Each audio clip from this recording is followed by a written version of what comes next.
So, welcome to Lunch with the Core again. Feel free to grab a little bit of the pizza. We have plenty there. Today's speaker is Joy from the Saif lab, and he's speaking about the firing of hippocampal neurons. So welcome. Okay.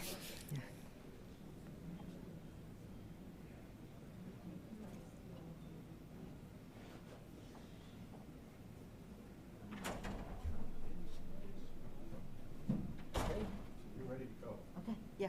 Thank you, Glenn. As Glenn said, I am a PhD student in Professor Tahir Saif's lab from Mechanical Science and Engineering Department. And I work in the neuromechanics project where I am trying to understand the role of mechanical tension on the firing of neuron or the neuronal function. And that's the topic of today's talk. So I'll talk about how the neuronal firing of a rat hippocampal neuronal network in vitro is affected due to the disruption of the mechanical tension.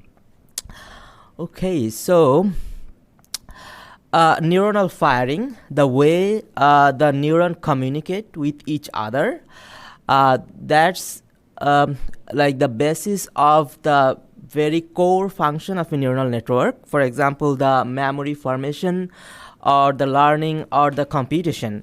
So the firing pattern of the network of neuron that determines or like that is the basis of all these core function of a neural network. On the other hand, if the neuron lost the ability to fire, that can lead to different neuro disease like the Alzheimer disease, dementia or some other disease, or it can be vice versa. Due to this disease, the neuron can lose their ability to like the ability to fire. For example, this is a motor neuron. A healthy motor neuron, and this is their firing pattern, and you can see that there is like a definite spike every time when the neuron fires. But due to the disease, like the ALS disease, the firing pattern like is almost gone. There is no distinct spike there. So if we can understand how like the neuronal firing is affected or what controls what regulates the neuronal firing, that can help us to better understand this neuronal disease. That's the whole like goal of this project. And now the question is, what actually regulates the neuronal firing? So the traditional view is that like this whole neurotransmission or neuronal firing, that's a biochemical process. That means only the biochemical molecule that controls the neuronal firing. But there is growing evidence that the neuron, they can produce force and they are under tension. For example, in 1979, Bray first showed that like the individual neuron, they're like neurites, they are under tension, and this tension actually determines the direction of the growth bone, the direction where it grows, the neurites. And interestingly, always they try to maintain a force balance, like they shoot their neurites in a direction so that they can maintain the force balance. And another thing is that like the axonal fate, or like which neurite will become the axon, that also depends on the mechanical tension. In one study they showed that initially when there is uniform direction, like all the neurites, they are like randomly like growing in each direction. But when they pull a single like neurites, that become the axon. So that's another like a role of the mechanical tension or the mechanosensitivity of the neuron.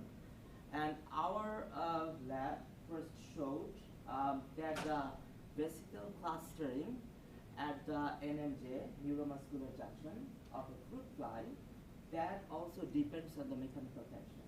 So what we did we cut one of the motor neuron of a fly with a laser, and we find that the vesicle, they cannot cluster, they cannot remain clustered at the synapse where they form the connection with the muscle.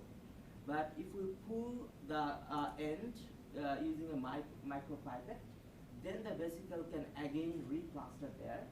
So this is another evidence that there was tension initially, and if the tension is disrupted, the like the vesicles, they cannot remain clustered. But if you can restore the tension, then they can again recluster. So like based on all this study, we have hypothesized that like the mechanical tension that can actually maybe regulate the neural firing. And we want to study that, how the mechanical tension that can regulate the neural firing. But there are some, so for this study, we are using a rat hippocampal neuron.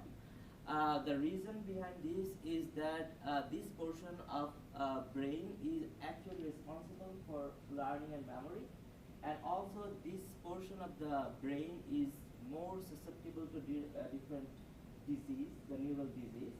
So if we can understand the role of this mechanical tension on this type of neuron, then it will help us to understand the neuronal physiology, and maybe in the future we can target the tension as a like remedy of some of this disease. So that's the like ultimate goal, the holy grail of this project. But as I said, we want to study the effect of the role of mechanical tension on the neuronal firing. But there are some questions that we don't have the answer yet. For example, we are using the hippocampal neuronal network, but we don't know if this neuronal network has any tension. Are they under tension or not? So the brain, when the brain showed that they are under tension, this was individual neuron, isolated individual neuron. But the question is, when they make the network, do they maintain that tension? So there is no measurement of that tension yet in the literature. And the second thing is that what is the amount of that tension when they make a network? We don't have any quantification of that tension. And is it possible to disrupt that tension? If we want to study the effect of force, then we have to disrupt the force and see how the firing is changing. So we don't know if we can disrupt that tension, how stable the tension is. And also we don't know if we can recover the tension after the disruption.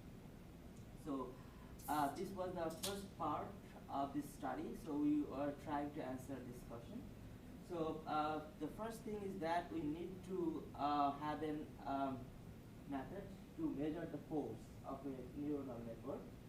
So there are some methods available in the literature to measure the neural force. For example, people have used calibrated micro needle to measure the force of a single axon or dendrite. And our lab has developed a MEMS device that can also measure the force, and we measure the force of a motor neuron of a fruit fly. And people have also used something called traction force microscopy, where they use a soft PA gel, which has like the fluorescent bead embedded onto the gel. And when the cell or the neuron, they produce force, the bead, they change their position based on the traction force.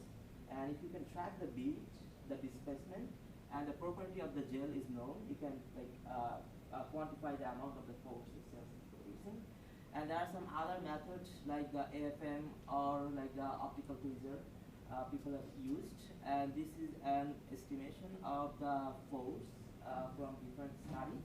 So it's kind of range from maybe 1 to 10 nanonewton, and it depends on where they measure the force, like the axon, growth cone, kilopodia, or the lamellipodia. So there are some technique available, but the problem is all this technique, they can be only used when the neuron is isolated. There's a single neuron. So only like the single neuron at the growth cone stage, you can implement this method to measure the force.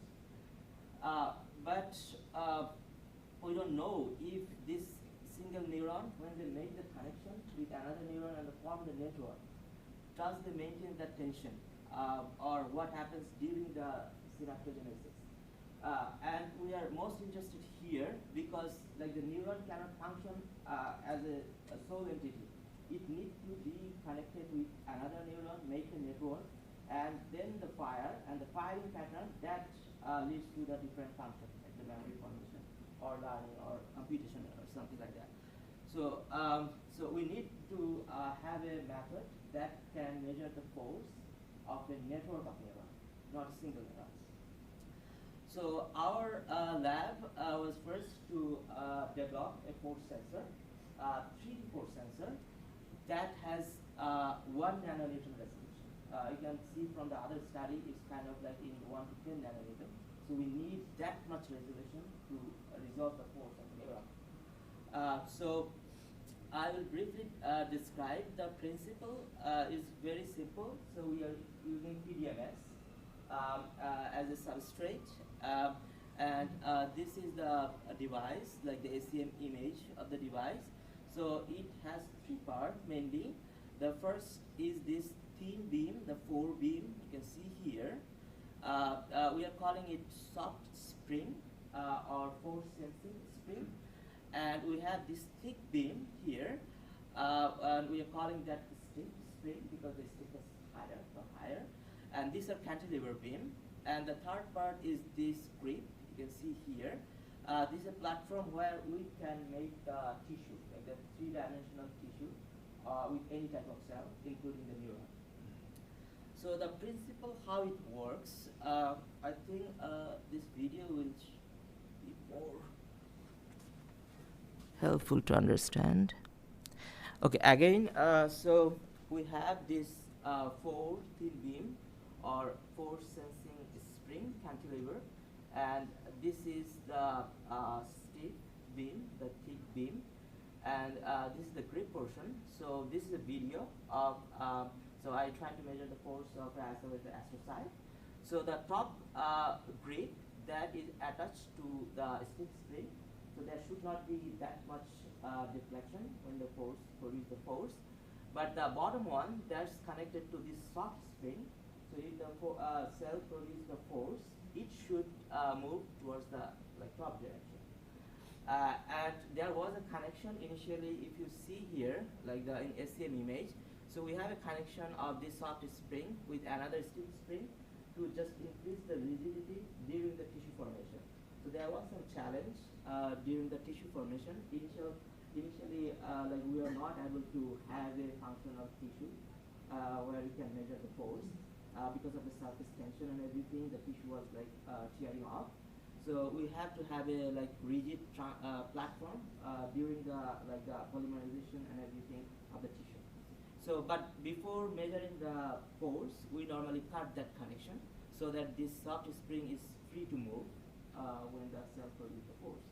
So,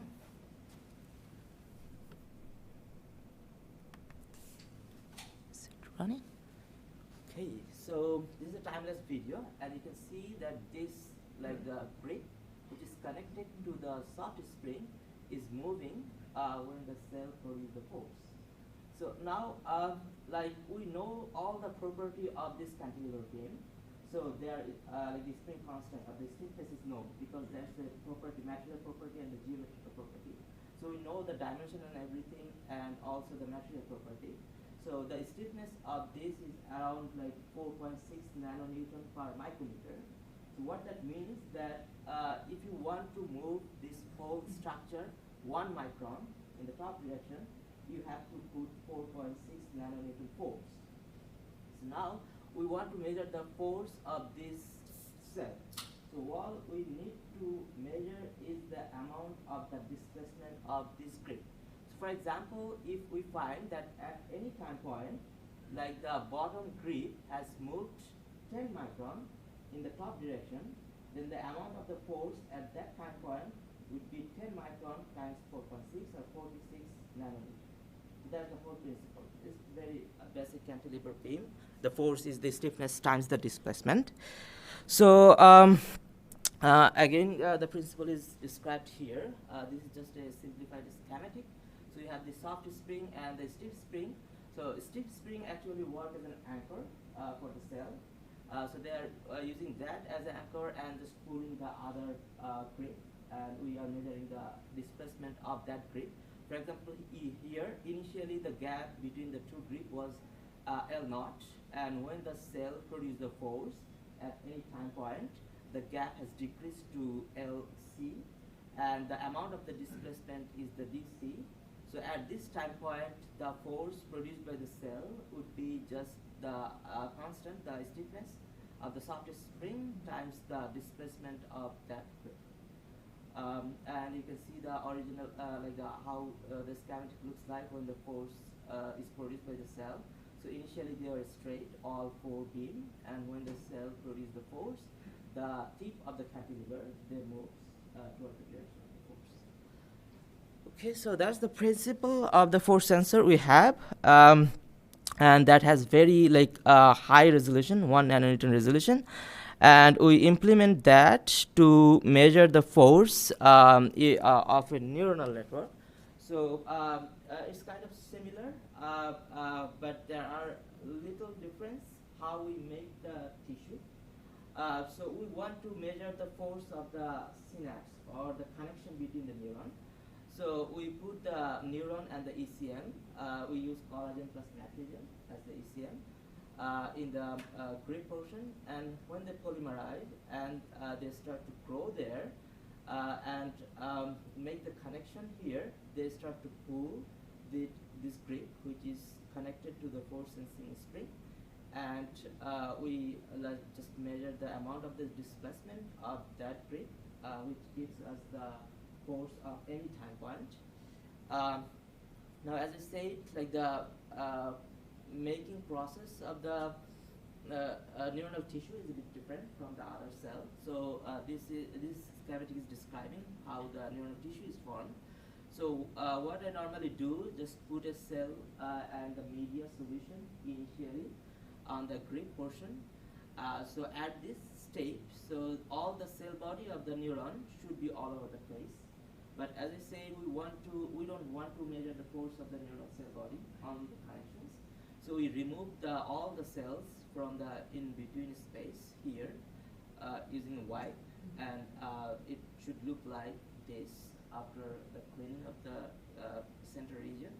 Then we put the ECM, collagen and matrigel, and wait till it becomes polymerized. So it takes around 30 minutes to 45 minutes to become polymerized.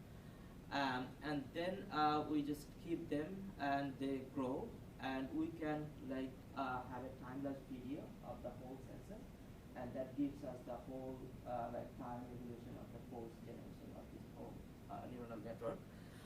So as I said, our goal was to measure or quantify the force of a neuronal network. So we have the platform now, but before measuring the force, we have to be confirmed that the neurons are growing here and they are making functional connection. So for that, so this is a timeless video just confirming that the neurons are growing. So you can see all the cell bodies are here inside the grip, and these are the neurites coming out from the cell body, and they are making connection. So that's the confirmation that the neurons are growing on our platform, on the 3D tissue platform we have. And we normally grow them for at least 2 weeks, because to make the functional synapse, they need around 2 week time in vitro culture system. And you can see the at different day at time point how the middle portion looks like. So initially you see it's just ECM, nothing is there. And with time, you can see increasing number of neurites coming in the middle. So this is the evidence that they grow, but we need evidence that they are making a functional synapse or mature synapse. So for that, we used fluorescence microscopy. So at day day 14, we fix and stain the sample and then image for the neuronal marker and also the synaptic marker. So we used presynaptic marker Basun and the postsynaptic marker Homer. These are the two proteins, the presynaptic part and the postsynaptic part. And we find that like most of these are co-localizing or just next to each other, which is a confirmation of mature synapse. So when it's not mature, you can see like single like signal of either Basun or like the Homer. But when they make the connection mature, so they should be next to each other. So this is a confirmation, and also this is MAP2. That's the marker of mature neuron. That's all the neurites, and you can see like they are growing here. So we have the evidence that the neurons are growing. They are happy in our platform, and they are making the mature synapse. Then we use the like timeless video to measure the force. This is only just 2 time point, 24-hour and 48-hour. So this is the soft spring. This was connected with the 4 like thin beam we have, and this is the fixed grip. And you can see within 24-hour the displacement of the grip that's connected to the force sensing spring. So we just measured that displacement. So initially we imaged every 5 minutes continuously for 24-hour to see the whole like dynamics, how the force is like producing by the neuron. And this is that time evolution of the force. And you can see that it's progressing like with time. So they are just pulling and pulling on the ECM, and also like they are making the connection and like pulling on the grips. But as I said, for having a like functional synapse or functional network, we need 14 days, like around 2 weeks. So we cannot image every 5 minutes for 2 weeks. So what then to have the whole force evolution for the 14th day, I imaged only every day, just a single image. But I have the initial image, that's the reference, and then I can just compute how much displacement is having in each day, and this is the result of that for 14th day. And you can see like the force is varying from 10 to around 60 or 70. There is a lot of variation from sample to sample, and this is because like we don't have an estimate how many connections they are having, and also we don't have that much control of how many cell body I can have there. So in some sample I might have like a lot more cell body here, because during the cleaning process there's a lot of variability there. So that's one of the reasons why there is a lot of variability. But it's kind of like an average like 30 to 40 nanonewton, the neuronal network, like the force of the neuronal network. Okay, so the next question is that if we can disrupt that force and if we can recover that force. So for that, we did some drug treatment. So this sample, after 14 days, we put Y27. So there's a drug that disrupts the ROCK pathway of the myosin 2 that produces the force. And you can see that instantly there was a decrease in the force when we put the drug Y27. We used 10 micromolar concentration. And at this point, we did the washout of the drug, and you can see like it's recovering the force, and there is an overshoot of the force.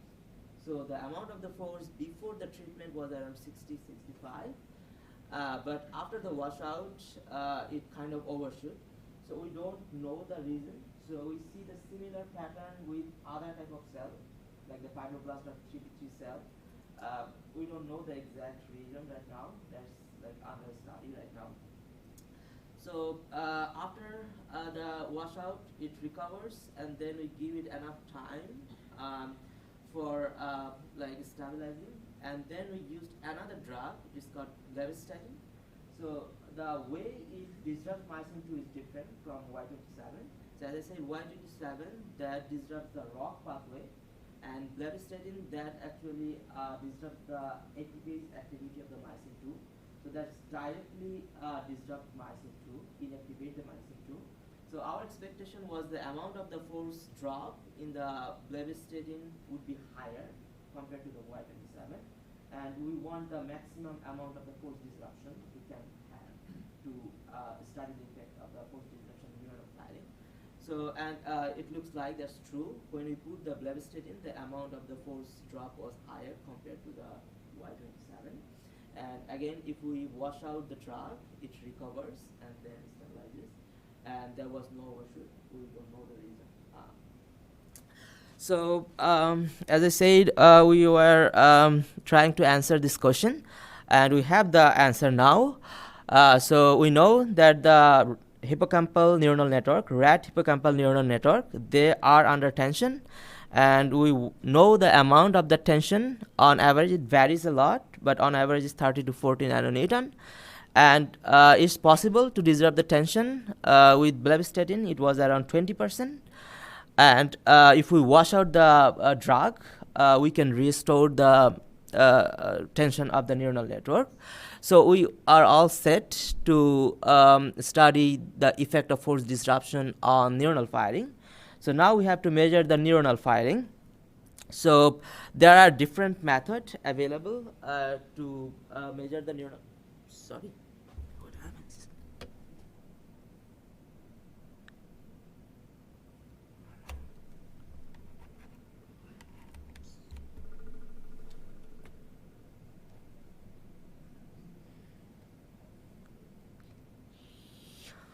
Okay, sorry about that. Okay, so there are different methods available. One is the multi-electrode array. It's a very popular method. The way it works is that you have some electrode on a glass substrate that's exposed, and you can plate the neuron, and the neuron can make the network and everything. And when the neuron fires, you can have a measurement of the voltage from this electrode, and that gives you the firing of the neuron. So we use this to measure the neuronal firing at a population level. So the flow of the experiment was like this. So we have a measurement of the neuronal firing from MEA before any treatment. So it was cultured for at least like 11 to 12 days, 2 weeks. And after that we have a measurement of the firing before the treatment. Then we use the blebistatin, 10 micromolar blebistatin for 1 hour, and have a measurement of the neuronal firing while the blebistatin was still there. So that will give us the firing due to the blebistatin treatment. So after 1 hour, we wash out the blebistatin and keep the sample in the incubator for 24 hours. And we measure the neuronal firing after 24 hours to see how the firing has changed, or is it recovered due to the washout of the drug as the force recovered. And we again image at 48 hours to just see how the things are changing. And this is the result. So what normally from the MEA data, you have like a spike. Each line here are representing the firing of neuron at a single time. So before the treatment, this is called raster plot. So you have this firing pattern. So we have 9 electrodes there for each sample, and you can see like this is the spike rate, number of spike per second, and it's normalized using the initial one, the before treatment. So before treatment, it was like the normalized 1, and after the treatment of the blebistatin, 10 micromolar 1 hour, you can see it drops around 90%, the neuronal firing, because of the blebistatin treatment or because of the disruption of the force. And after 24-hour washout, we see there is no significant amount of the recovery of the firing. If you remember, like the force was recovered very quickly. So after the washout, like it was like within maybe hour, 2 3 hours, it like recovered, but the firing is not recovered after 24 hours. But after 48 hours, it recovered, it become around like 90% of the initial. And this is the burst rate. There's another parameter you can measure from the NEA data. So when all the electrodes, they are firing synchronously at the same time, that's what we call it burst. So this is the burst rate, and again you can see like because of the treatment, there's a significant more than 90% drop in the burst rate. And it was not recovered after 24 hours, but it was recovered after 48 hours. So, so this is an indication of that neuronal tension is required for them to fire or for them to function properly. And if you disrupt the force, they cannot fire. But the problem with the MEA is it has very poor spatial resolution. So it depends on the number of electrodes you have. So we cannot have what is happening in single synapse level. So it's giving us the picture of the whole neural network at the population level. So we don't know how the firing is affecting a single synapse. So to see that, what's happening at single synapse, we implement another method. So there is a fluorescent dye, which is glutamate sensitive reporter, IGB-FR. The way it works is that it's expressed in the postsynaptic part, and when the neuron fire, it releases some neurotransmitter. For hippocampal neuron, it's mostly glutamate, and when the glutamate is released and that binds with this reporter, its fluorescent signal goes up. So, for example, this is a timeless video of a hippocampal neuronal. So we transfect with the plasmid, and you can see, so these are single synapse, and you can see the firing of this single synapse.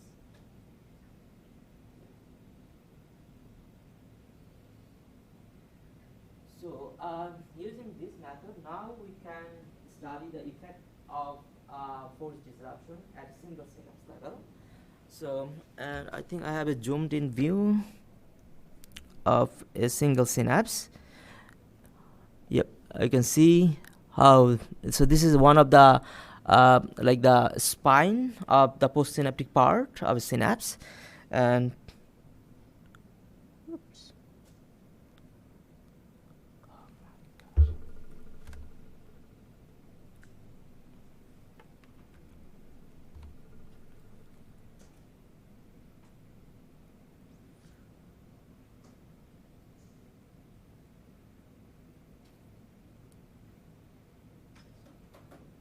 It's not working.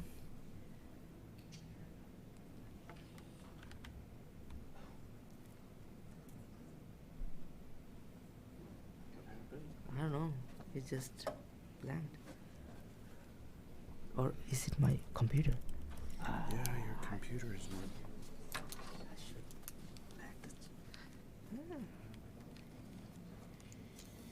Okay. There's probably power right down here. Probably right here.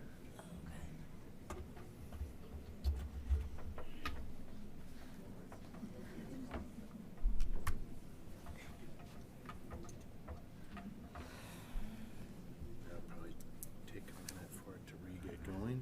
Yeah, sorry about that. That's okay. Should have plugged it.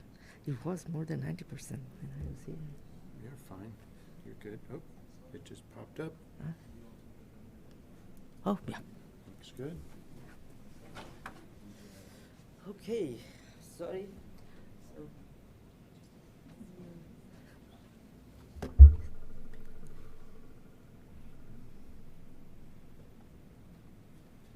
your computer turn off again? no. I think I maybe bumped on that or something like that. I don't know.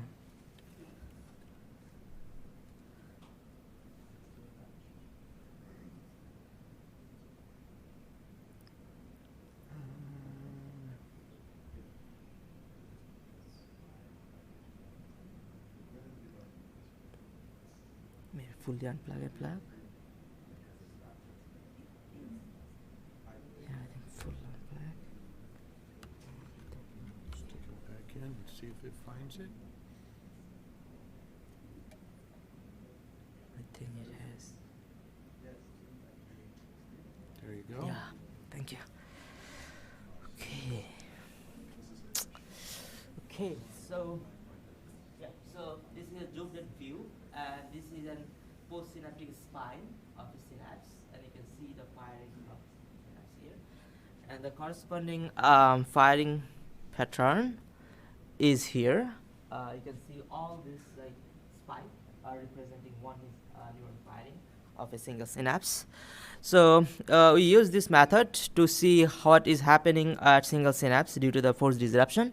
So we have a control. We have only DMS. So here, no treatment with any drug.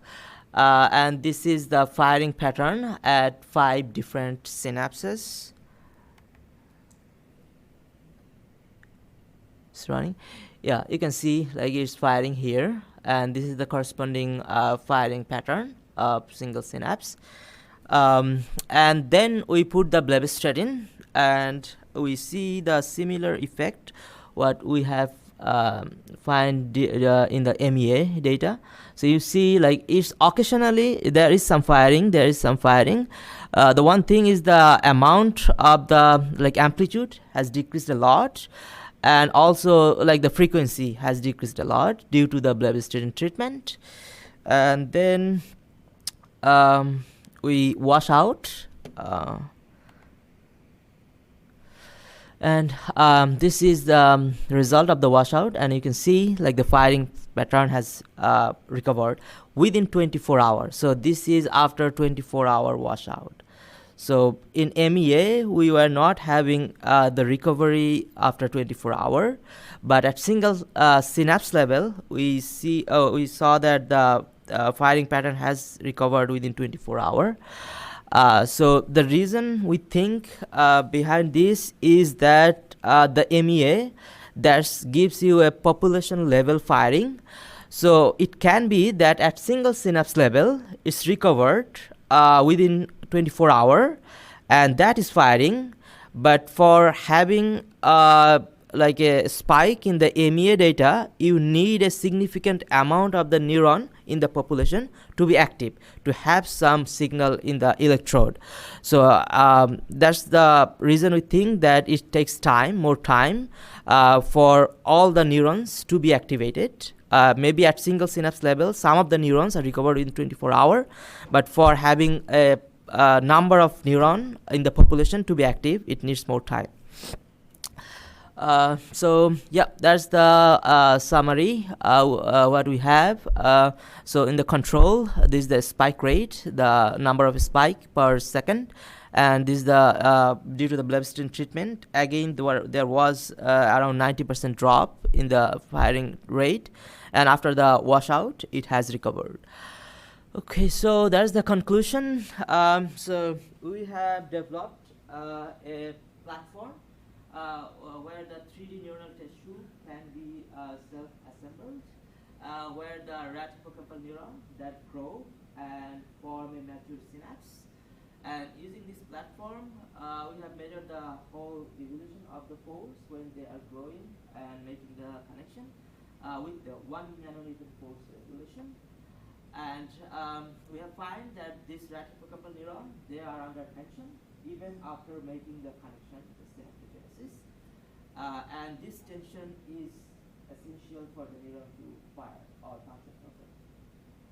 Yeah, so that's with that, I want to thank all my collaborators, my PI, Professor Saif, and we collaborate with Professor Paul Saddam. And so Duncan is working out here. I was collaborating with him for the imaging. And also we have Kyun and Bashar Imon and all my lab mates. They helped me during the study. And undergrad was also working in this project. And then the research support from the other side. That's all. I will be happy to answer any question you have.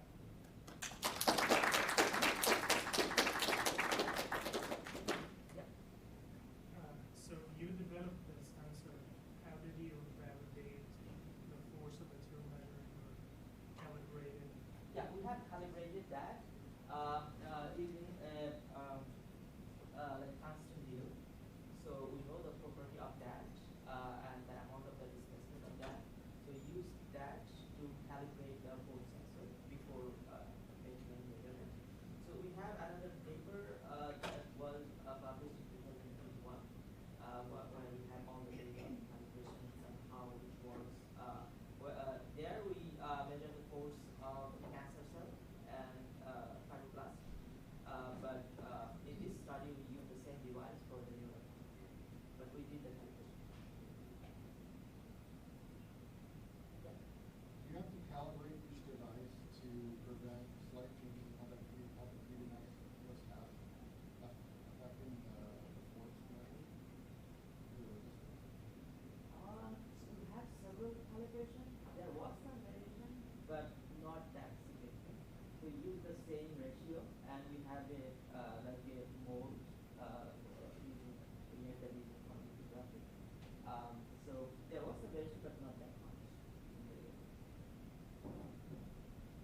There are two things. As I said, the first is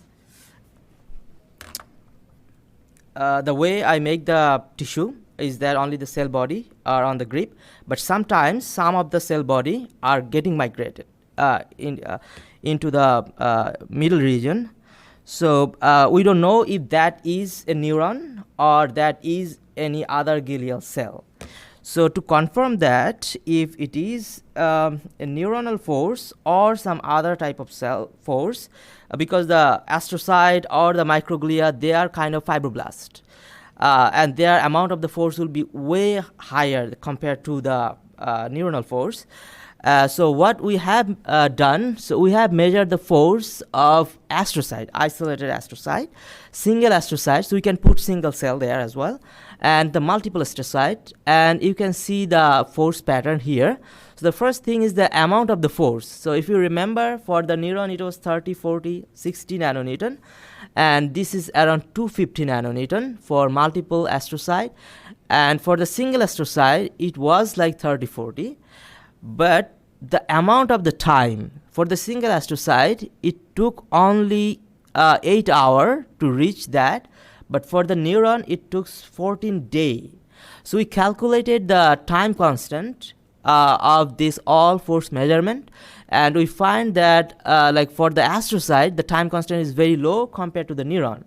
So our argument was that if some astrocyte become migrated into the middle portion during the force measurement, then we will see a spike there because of this. But there was some sample that was like that, so we discarded those. Those might be where the astrocyte is migrated. So we only consider those cells where we don't see this spike there. So that's how we are confirming. It's not direct confirmation. We cannot isolate which type of cells are there, but you cannot culture only pure neuron as well. For neuron culture, you need the glial cell. So you need the glial cell, but that's how we confirm that this is the force of neuron, not the glial cell. Okay. If the cell body of the neuron comes in, I think that's okay for us. So that's also part of the force of the neuron.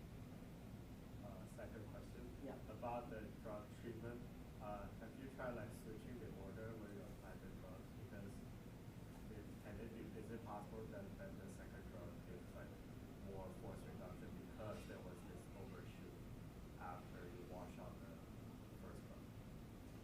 Can be. So that overshoot was not consistent with different samples. We have some samples that was no overshoot. We haven't tried that, like putting the bloodstream first, then the white oat serum. So we didn't try that, but yeah, maybe there is some like order or like we don't know the mechanism, and we like that's a part of the continuous study now. But that's a different issue. Yeah. Did you use any of the core facilities? Oh yeah. So the first thing that was like actually using I'm using core facility for 4 years continuously, and I have training in all the control points, the hardware microscope as well. Yeah, most of the microscope. Yeah, I have training. Yeah, I'm using that training. Where did you do the images at the end where the neurons were firing? That was important. And there's a time-lapse video from here. No, that was not. Yeah, I cannot. Do you have plans to also look at neural models for neurodegeneration to see if you have like maybe less tension, slower recovery, stuff like that? So right now we have several ideas using this platform. Hossain, we plan to study. Yeah, we can do this study. Let's thank Joy again. Feel free to ask more questions. We have more pizza. I want to remind you that next week we're not having lunch with the core because the room is occupied with another group, but we will the following.